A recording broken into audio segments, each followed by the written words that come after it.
So, pertama aku nak tanya pasal masuk pengangguran. Nah, Masuk pengangguran. Tak apa.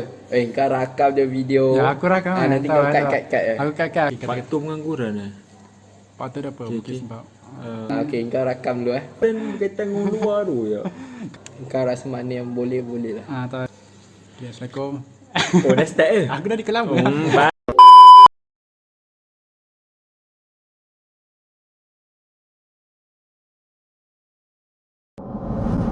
Kalau ikut yang aku faham lah, maksud pengangguran ni maksud dia di mana seorang individu tu dia nak bekerja tapi tidak dapat bekerja. Itu yang pada pendapat akulah yang aku faham. Pengangguran maksud dia macam individu yang tak dapat cari kerja ataupun yang sedang mencari kerja tapi tak dapat lagi. Contoh student universiti kan, zaman sekarang banyak yang di mana yang dah convo semua, dah graduate tapi bila nak cari kerja tu masih tak dapat. Demand terlampau lebih. Contohnya dalam gaji, bentuk gaji ke, atau apa yang diorang, yang company nak tapi diorang tak dapat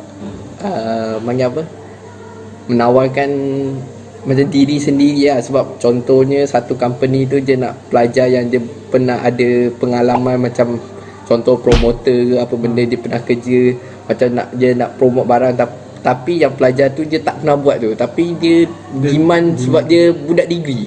Dia kata sebab dia ada degree, jadi sepatutnya dia dipilih dengan dia nak pendapatan yang dia nak syarikat tu tawarkan kepada dia lebih tinggi daripada yang syarikat tu dapat tawarkan. Dia macam kadang-kadang dia ada demand juga dengan company di mana dia rasa dengan contohlah dia ada degree. Jadi dia kata dengan degree tu sepatutnya dia boleh dapat capai suatu gaji, kadang-kadang sampai tak masuk akal. Nampak sangat menipu. Sedangkan dia fresh grad tapi dia minta tu gaji macam orang yang dah ada pengalaman. Tu jadi salah satu masalah juga yang buatkan syarikat jadi tak berani nak ambil budak-budak. Lepas tu bila gaji sikit diorang tak nak, diorang tak ada terima, jadi diorang tak nak kerja. Tu salah satu yang menyebabkan student ramai menganggur. Tengok keadaan juga. Memang kalau ikut sekarang memang ada lah, sebab kalau diorang pilih orang yang jenis yang setiap kali malas atau tak nampak muka yang bermotivasi waktu bekerja ke apa benda, orang rasa macam tak confident lah sama ada dia boleh buat kerja ke tak.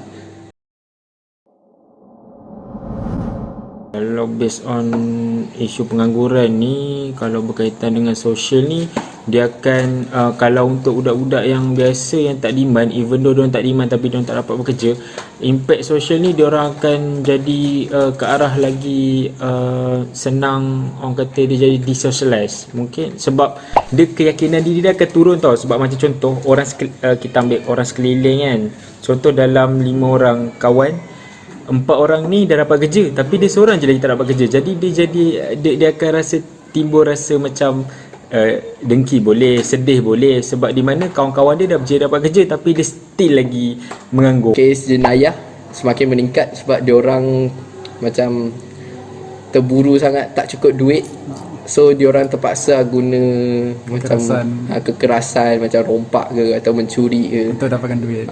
Itulah jadi macam moral individu berkurang lah waktu tu. Saya rasa sepatutnya syarikat yang perlukan tenaga macam internship lah untuk fresh graduate ni, dia boleh lah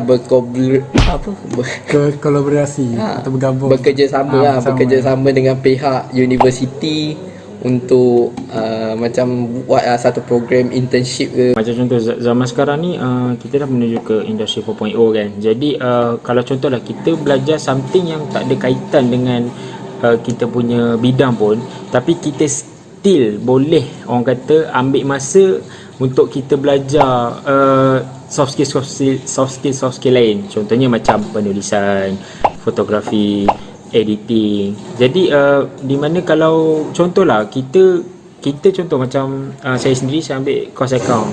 Kalau contoh saya tak dapat kerja di masa akan datang, kita tak tahu kan macam mana dengan ekonomi sekarang pun. Jadi kalau kita dah orang kata ada skill-skill lain tu, sekurang-kurangnya kita boleh try pergi kerja ke bidang sendiri, bidang lain pula. Tak semestinya kita fokus kepada bidang yang kita ada degree tu saja. Berusaha, jangan putus asa. Itu je. Okey. Okey, kepada semua yang kat luar sana, kalau boleh janganlah putus asa, sebab rezeki ni orang kata masing-masing.